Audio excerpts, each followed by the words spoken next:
Hi friends, this is Gayathri. இந்த 35 வயசுக்கு மேலே தாம்பத்தியம் பண்ணணும்னு விருப்பம் இருக்கிறவங்களுக்கு நிறைய பிரச்சனைகள் ஏற்படுது.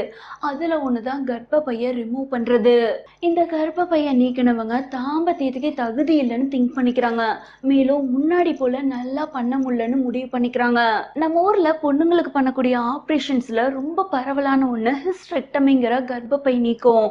இந்த சிகிச்சைக்கு பிறகு இல்லற வாழ்க்கை எப்படி இருக்கும்னு பலருக்கும் பல வகையான சந்தேகங்கள் இருக்கு. உண்மை என்னன்னா, சிகிச்சைக்கு முன்னாடி உங்க தாம்பத்திய வாழ்க்கை எந்த பிரச்சனையும் இல்லாம சிறப்பா இருந்துச்சுன்னா சிகிச்சைக்கு அப்புறமும் எந்த பிரச்சனையும் இருக்காது.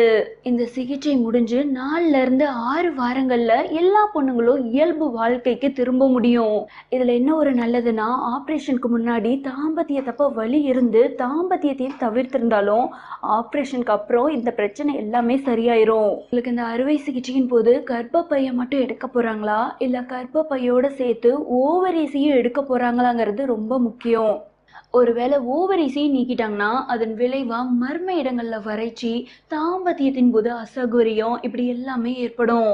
தாம்பத்தியத்துக்கு அவசியமான ஹார்மோன் சுரப்பு குறையும். இதன் விளைவா மர்ம இடங்கள்ல மேலும் வறட்சி அதிகமாயிரும். பொண்ணுங்க தாம்பத்தியத்தையே தவிர்த்துருவாங்க. இந்த ப்ராப்ளத்தை ஈஸியா சரி பண்ணலாங்க. மர்ம இடங்கள்ல அப்ளை பண்ணக்கூடிய லூப்ரிகன்ட்ஸ் நிறையவே இருக்கு. இந்த விஷயத்துல கணவருடைய சப்போர்ட் மிக மிக அவசியம். இது இல்லைன்னா இதுவே மிகப்பெரிய ஸ்ட்ரெஸ்ஸா மாறிடும். பொண்ணுங்களுக்கு மட்டும்தாங்க இந்த பிரச்சனை. ஆண்கள் 60 வயசுல கூட தாம்பத்தியம் பண்றதுக்கு சௌகரியமா தான் இருக்காங்க. ஓகே ஃப்ரெண்ட்ஸ், அவ்வளவுதான் இந்த வீடியோ. மீண்டும் ஒரு சுவாரஸ்யமான கண்டென்ட்டோட அடுத்த வீடியோல சந்திக்கலாம்.